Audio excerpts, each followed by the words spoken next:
We're live. What's up, guys? Welcome into episode 109 of the Missed Call Podcast. This is Cubwood here with Sauce Artori and special guest Taylor Nussbaum from Penn State University. Thank you so much for stopping by. Of course, guys. Great to be here.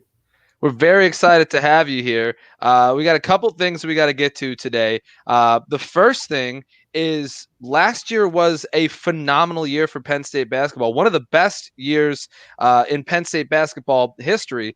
And then we're living in the fallout of the coronavirus. You guys were in the Big Ten tournament. Kind of, I guess, just kind of take us through like what that meant for you guys, because you guys were in Indianapolis when the news broke, right? That shit was so crazy. That was one of the most surreal days of my life, I feel like, because the night before we had heard that somebody on Nebraska might have had coronavirus, something like that, or I think the head coach or something had it, and we're going to be in that locker room tomorrow. And we heard the same night, we heard Rudy Gobert had it, and then the NBA got canceled. Stuff just kept rolling over. So we didn't know if we were going to be playing the next day. And then the next day we went through our walks and everything, went to the arena, did our shoot around. We still didn't know. And then right before we would head down to get our stuff over at the stadium, they called off the Big Ten tournament. And we're like, damn, what is going on? This is crazy. And then we got on the plane to go back to State College, and when the plane landed, we all got the notification on our phones that the NCAA tournament was canceled. It was wild. Dude, how hard was it to accept that it was over? Because that's such a surreal thing that's what our coaches said.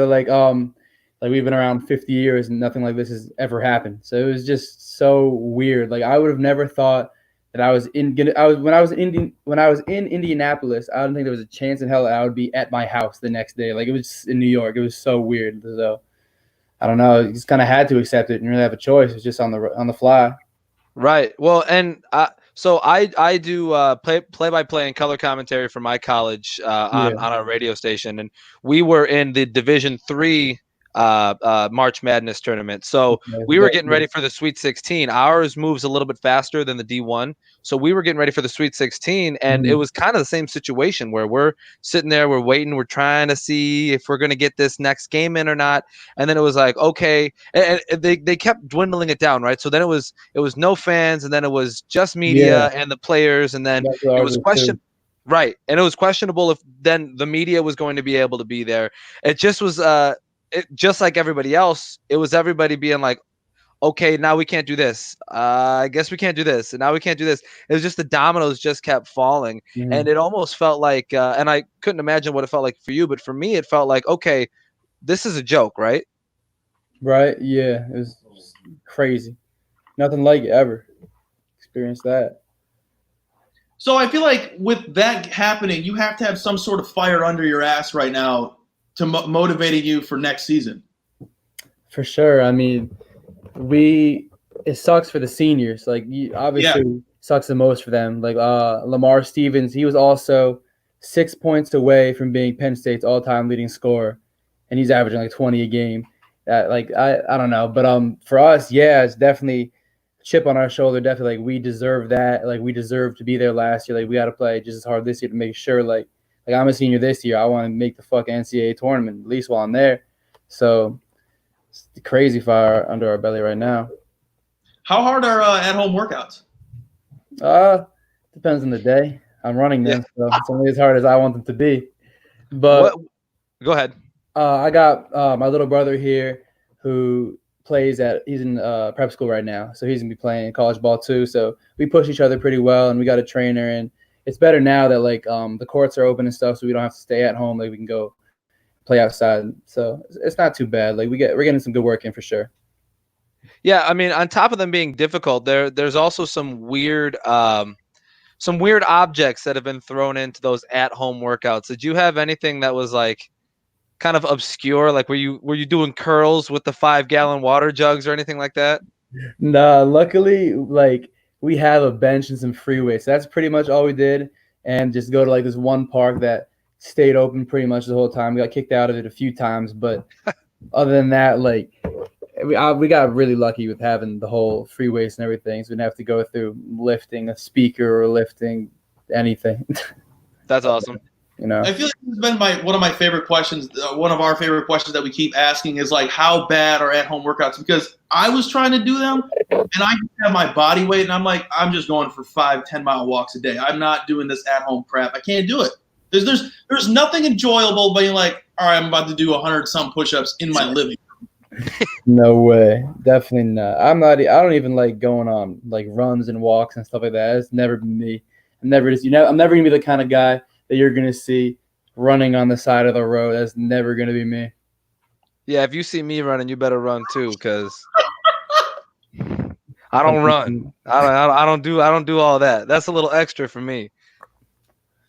That's crazy. But I also kind of thought with the at-home workouts, like, so for me, like, I bought a yoga mat and started doing yoga. Like I got to that point in the quarantine. But like for me, I feel like there's certain spaces that hold certain energies, I guess I would say. So at home, like I don't have that mindset at home of like, let's work out. Let's get like sweaty and nasty in the house. If I were at a gym, that energy is there, that mindset is there. But at home, it's like, all right, where the Cheez-Its at? You know what I mean? Yeah, I feel you. So you were a walk-on at Penn State, and that's an interesting scenario to be in. I really want to know what that grind is like. Like, what's that? You have to be a little bit more motivated than maybe some of the guys who are on scholarship and things like that, because you're busting your tail to get on the team. Mm-hmm. Well, I was preferred walk on, so when I like got there, I was already like signed and everything like that.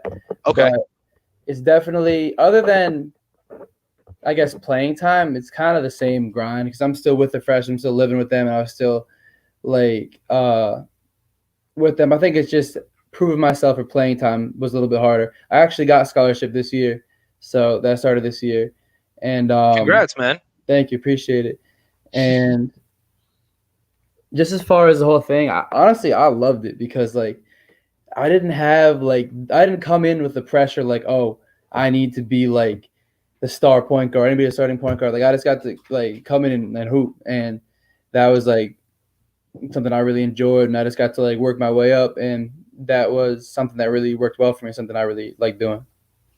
Yeah, because it's like I like the way you put that. You're putting the pressure on yourself, basically. Like there's no pressure being like this highly recruited player. It's just all on whatever you really want to accomplish. Yeah, exactly. So I'm curious. I asked Sauce this earlier. He didn't know it. Do you get recruited more from like your high school or AAU? I mean, it depends where you play high school and where you play AAU. Like when I went to public school, it's definitely AAU because like that's where the coaches are going to go watch you. But when I went to Cheshire Academy, like my coach had been doing that for so long. So like you go there with getting recruited in mind, and he knows that. So like he knows hundreds of coaches, and that's like that's why I was at Cheshire Academy at the end. It's like I would say my high school definitely got me more recruited. Yeah, you definitely like go ahead. EYBL and AAU, I guess.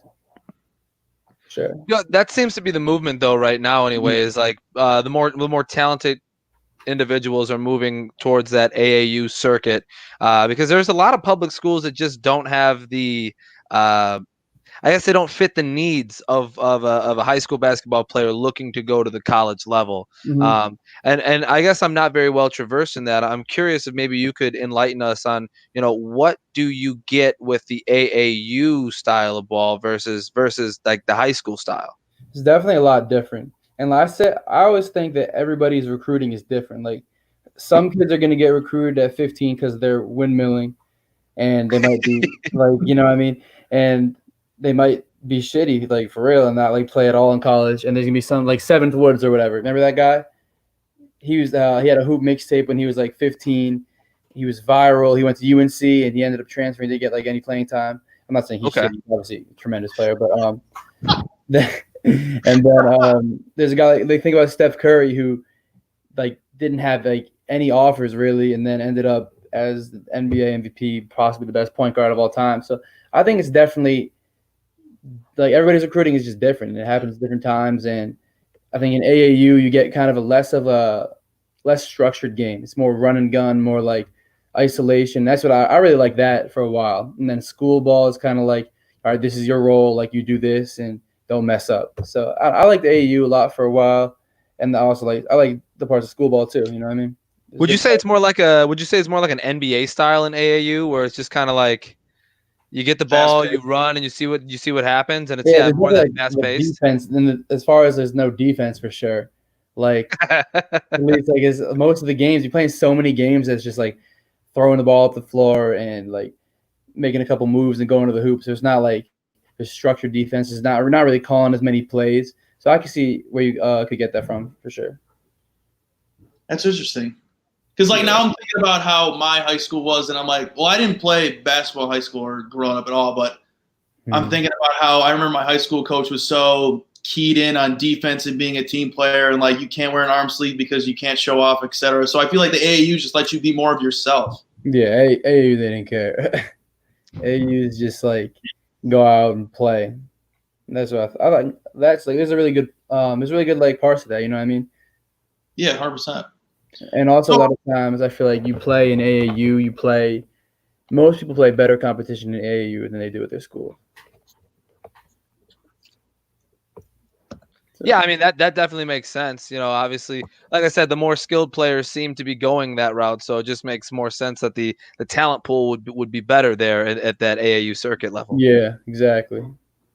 So we're big football guys. How many games have you been able to go to at Penn State? I actually have only gone to like 2 games since I got there. It's got to be kind of hard to get into them, though, right? Because we can just go because since we're student athletes, we get like our ID will swipe us in.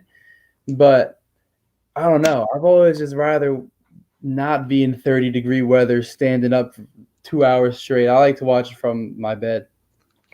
But I have friends on the team, so I'm always watching. I'm always supporting them.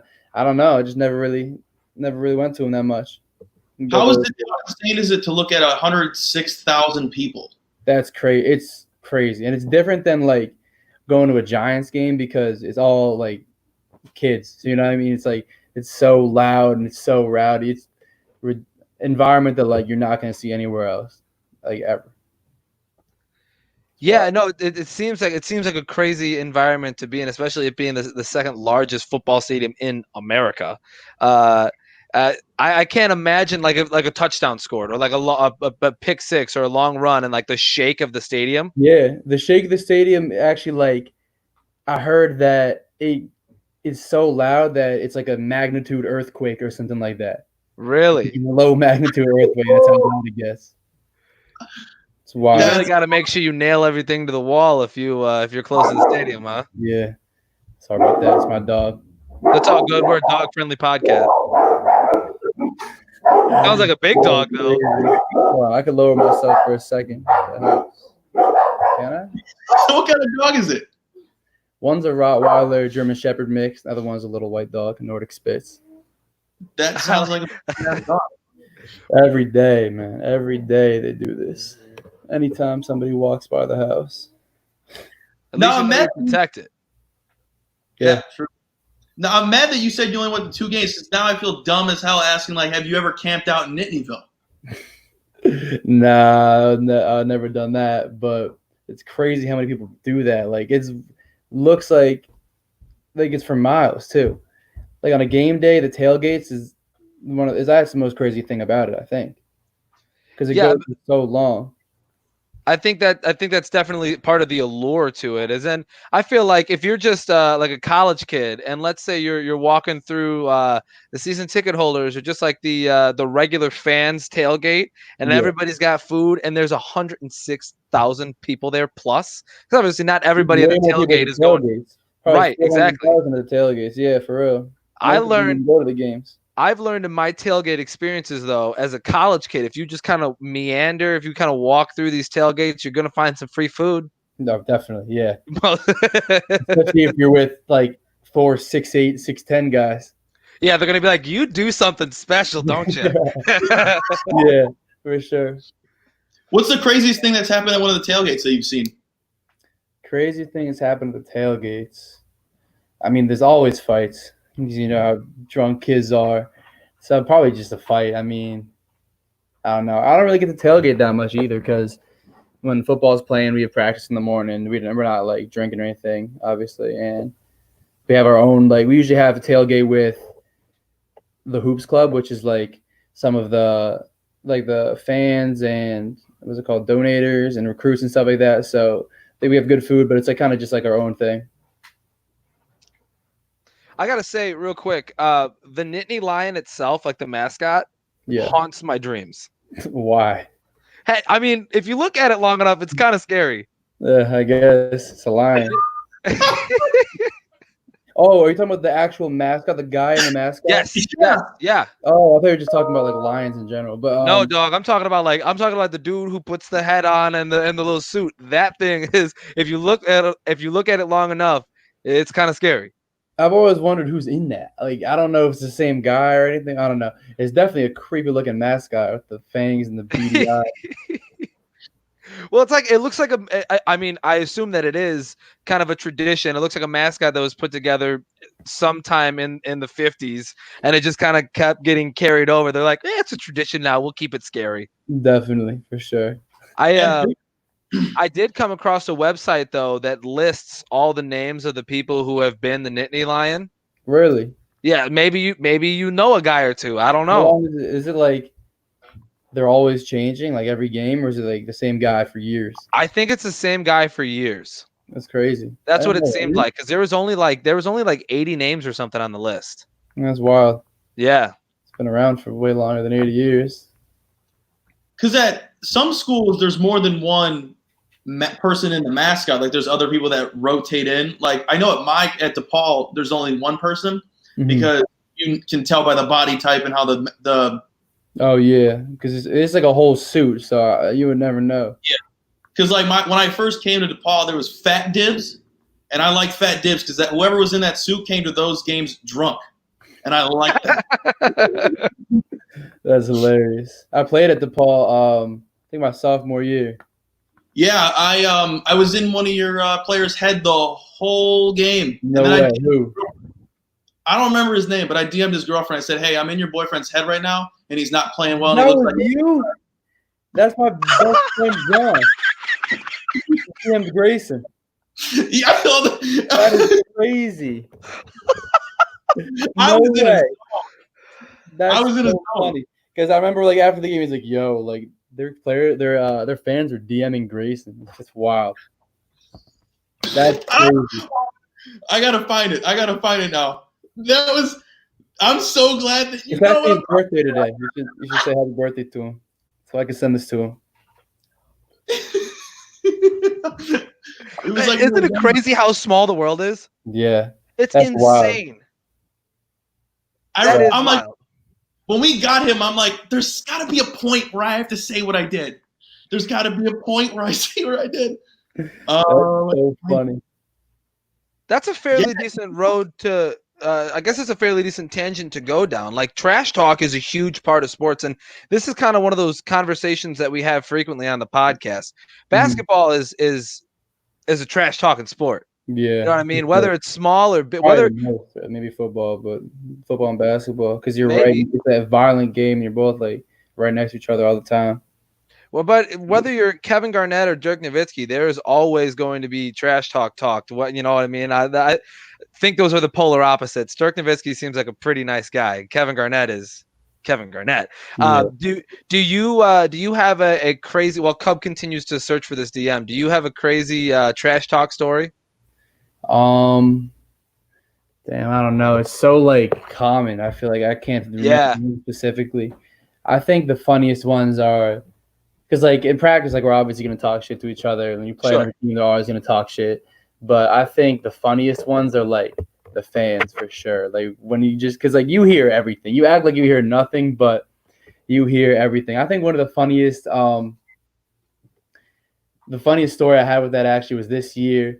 And it was me and two of my teammates were on the bench. And they were, like, just coming at, like, one of my teammates. They said, like, Pat, like, you look like – I don't know, you should be in High School Musical or something like that. And then my other teammate yells, yeah, and he makes TikToks too or something like that. I was cracking. He was agreeing with the guy in the stands. So, I just remember. I think it's the fans are the funniest ones for sure. What was the guy's name that I was in his head? John Harar, big man. Yep.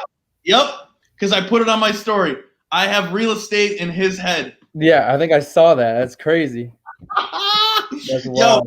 So I was having people in front of me Google the roster, and then I was looking at like his major and stuff, and I was just saying anything. And then I would say his mom's name and stuff. Well, because it says at the bottom, I'm gonna say like, "Hey, how's Tim?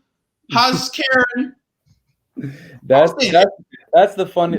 Honestly, like I enjoy hearing that stuff. Like everybody does. Everybody on the team will like on any team will tell you like that's like the funniest shit ever.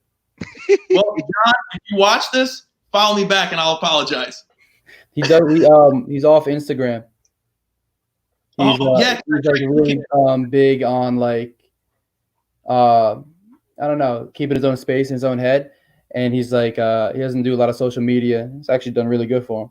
Good for him. Yeah. Honestly, if I wasn't like the podcasting and being a person of the media and things like that, if I didn't have to be this, then I might not have all the social medias that I have. Yeah. I will always have Twitter though. Twitter will always be something that is near and dear to my heart. Really? I'm not a big Twitter guy. I barely use Twitter. Barely. Speaking of Twitter, what are your thoughts on people who still have like their huddle link and their mixtapes in their bio and they're like well in college? I took mine out of freshman year, and I still play. So that should say all I should say about that. I'm not gonna say it's like something terrible, but Taylor, what are you talking about? Taylor, what are you talking about? I still have that. That's not right. Taylor, what are you talking about? It's right here. Oh, that's Twitter. I don't use my Twitter. I told you I don't use it. I was talking about Instagram. I did not know that. I saw that. I'm like, if he's cool with it, I'm gonna ask. Okay, yeah. I don't even know. I got to take that out. It's time to let those go. Gotta graduate, son. Right. So let's kind of get things back on track here a little bit. We're a bit all over the place, but you guys had a tournament that you played in Brooklyn, actually, and you grew up just outside of New York City. How cool is it to be able to have like family, friends be able to come in and come out to your games? So much fun. We each get a certain amount of tickets for each game. Sure. And I was asking my teammates for like as many tickets as I could possibly get, because I probably had like 20, 25 people at that game. But like I have 6 friends that like I've been friends with since we were literally like 5 years old, and we talk every day, hang out like every single day. They were all there. Like some of their family was there, my family was there. So it was a ton of fun. Like it was coming home, you know. Yeah, that's awesome. A lot either, so I hadn't seen them in like months either. That's awesome. You know, I think it's really cool that everybody was so willing to give you so many tickets, because I mean, when it's that close, you got to have everybody out. Yeah, exactly. And like I have a few teammates that are from like Florida or Louisiana and stuff like that, so I got their tickets. There you go. That was helpful. That's awesome. Because like you're gone for so long, that has to feel awesome to have that giant cheer section. Yeah. Crazy. I think the most fun was like after the games too, just hanging out with everybody. For sure. Oh yeah, and you're in New York City. Exactly. Yeah. You're gonna find something to do. Exactly. When you're there, when you're at that tournament, it's at the Barclays Center. Do you get to go into the locker rooms, like the actual locker rooms, and is that like where you're dressing and things like that? We weren't in the Nets locker room. We were in, I forget where we were. When we were at MSG, we were in the Rangers locker room. I know that. Okay. I'm always curious, like when that kind of stuff happens, like what kind of accommodations you as the athlete get that you don't necessarily get at home or at an away game and like at a college. Depends on like, my laptop might die. Hold on, let's see what time I have. I have 20 minutes left, but I can get if I need to. But we're saying, it literally depends on like wherever you're at. Like I know some schools have a beautiful away team locker room, and other schools will put you in like a bathroom. Like it's crazy. And I think Barclays, I think we have something nice. Usually at those tournaments, like where you're at like an NBA arena or something like that, like you're gonna have something nice. For sure. What's the worst away? What's the worst? We couldn't get it out. What's the worst? To say that. I'm trying to think. There's definitely a couple Big Ten schools that are pretty stingy. Just say U of I, and we'll move on. Just say Notre Dame. Just say Notre Dame. I don't even remember Notre Dame. That was so long ago. Nah, I don't know which is which. What you say? I forgot they're not Big Ten. They're just there, and it always feels like Big Ten. So I just always forget. Yeah, they kind of do seem like a Big Ten team. We played them in like the NIT tournament freshman year, though. I think it was at Notre Dame. I don't know where it was at. I hate Notre Dame. Bonzi Carlson back then. Remember him? I hate Notre Dame with a passion, so I could care less what happens. You can't hate them and not know who Bonzi Carlson is. No, because I just blocked them out of my brain. You have no idea how much I hate them. There you go. So we on top of being a sports podcast, we're also very interested in food topics because, well, the name Sauce comes from a certain place, and so we talk about food usually to wrap up the podcast. And being that the laptop's got 20 minutes left, I really want to make sure we get this conversation in. Being from New York, it seems like right now one of the more popular things on social media is the conversation surrounding the bacon, egg, and cheese.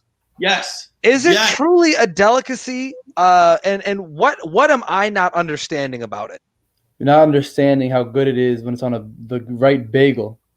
That Okay. makes a difference, I think. Do you guys not eat bacon, egg, and cheeses? If you're not, like, do you not eat that?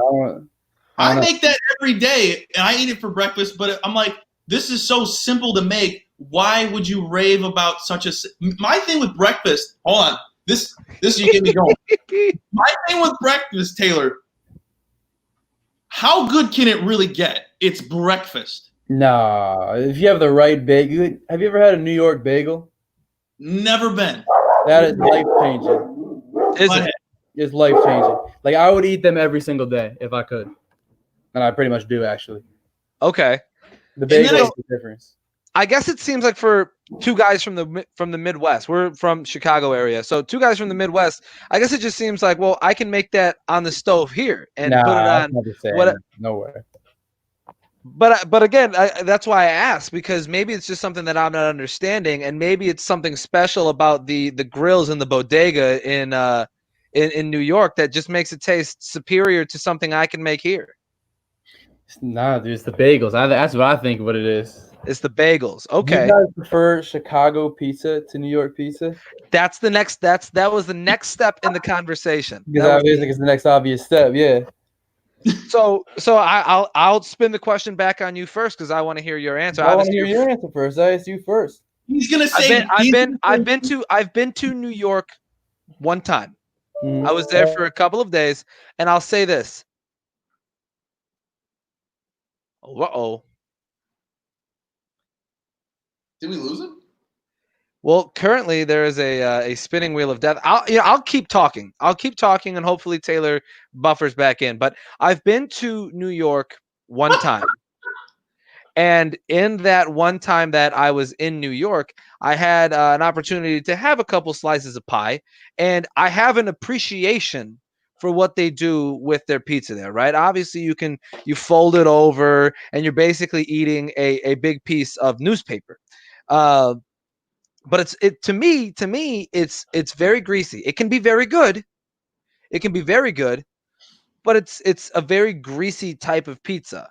Versus Chicago, if you were to get, it looks like, oh, he joined on his phone. I got it. We got him back. Hey. We got him back. We got you back. Okay. All right. So I was filling everybody in on exactly what I think of New York pizza. As I said, I've been there. I've been to New York City one time, and I have an appreciation for what New Yorkers do with their pizza. Right? Obviously, it's a larger slice. You fold it in half. It can be very good. I think it's a little greasy, but it can be very good. Chicago, it depends what you want. You can get a really good thin crust pizza here, but obviously everybody always thinks it's about the deep dish. I'm a deep dish fan, but the majority of the time that I get pizza, it's a thin crust. Yeah, 100%. Mm-hmm.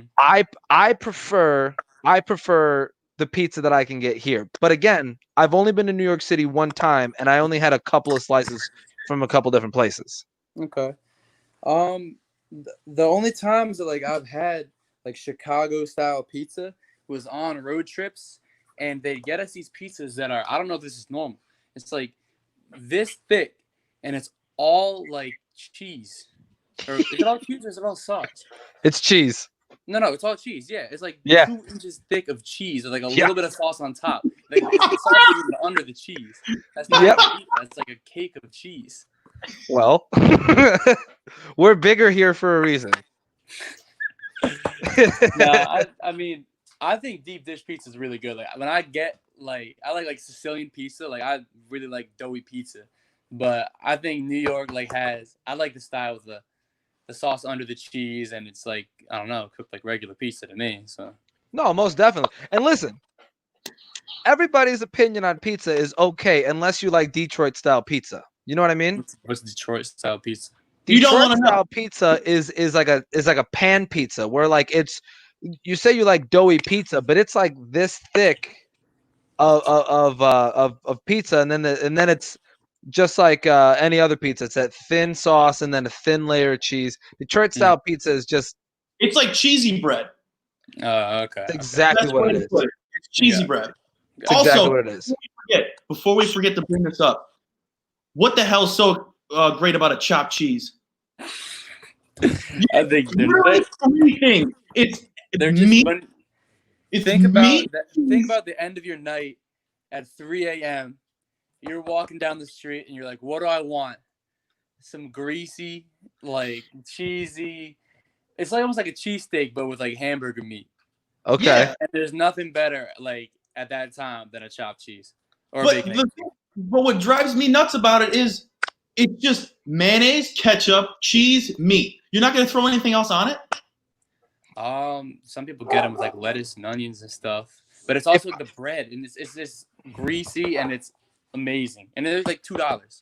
If I may interject, I would say, Cub, I think the simplicity of it is what makes it good. It doesn't need to be complex. You don't need to have the onions and the peppers or anything like that. It could just simply be what it is, and it fills that hollow spot, right? For Taylor saying, think at the end of your night. So that's a perfect way to eat what he's describing. Exactly. Yeah.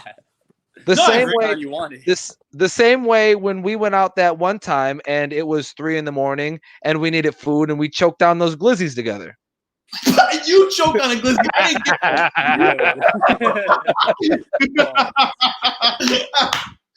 Wait, hey. So Sauce has a little fascination with rats. So Sauce really likes to know how big are New York rats. Like Sauce. When did I ever say that? I'll go along with it, but when did I say that? You said that with our interview with Daniel too. He goes, "You ever seen them New York rats? They're big. They're large." Literally every time, like I would go to the city when I was like younger, like with my parents and stuff. Like I would look in the train, like in the subway for rats. Like all the time, just like look for rats. I really don't see like big ones that often, but probably like this. A meaty rat, a good sized rat. Bad radio. He put his hand up and it looked like a sub sandwich. Pretty big. It looked like, imagine their heads are like basketballs. Nah. Okay. He's gonna get us like the leprechauns with Jordan Blount. Oh, we had a guy on, a good buddy of ours now. He's from Ireland, and we were just joking around about like leprechauns and like, does everybody own a leprechaun? And he was like, yeah, we had one when I was a kid. Like he was so serious. Like we had a leprechaun as a pet when I was a kid. When he got us. We were like, wait, really? You believe he had a leprechaun? I don't know what I mean, I'm gonna believe the guy. But am I gonna be I can't be an asshole on my podcast and tell him, yeah, okay, buddy. Yeah, I feel you. Yeah, as soon as we were talking, I'm like, I gotta bring up the New York rat thing. Because the way you said it made me laugh, because you do a pretty good New York accent. Maybe you could show Taylor? No, I'm not gonna insult him. Come on, I want to see it. I can't do it, guy. I promise. Just literally say, have you seen them New York rats? Hey, you seen those New York rats, huh? You seen the fucking New York rats? That's pretty good. I appreciate it. And Taylor, buddy, we appreciate you for stopping by and giving us so much of your time. We appreciate it more than you could know. If you have anything that you would like to plug, this is your time to do it. I don't think I got anything to plug yet in my 22 years of life, but I appreciate you guys having me on here. Most definitely, man. Most definitely. Thank you again. Good luck in this upcoming season. We'll cross our fingers and pray to God that it happens. And maybe we can come see a game at Penn State, huh? Yeah, as long as Cub doesn't DM my teammates' girlfriends anymore, I think we should be good. Hey, stay after. Does he have Snapchat? Me or John? Yeah. I don't know. He might delete it. He might add it. You got his number, though. You got his number. Yeah. All right. We'll make a video, and I'll apologize right after this. All right, bet. All right, we'll figure it all out. This has been episode 109 of the Missed Call Podcast. We'll see you guys next time. See you guys. And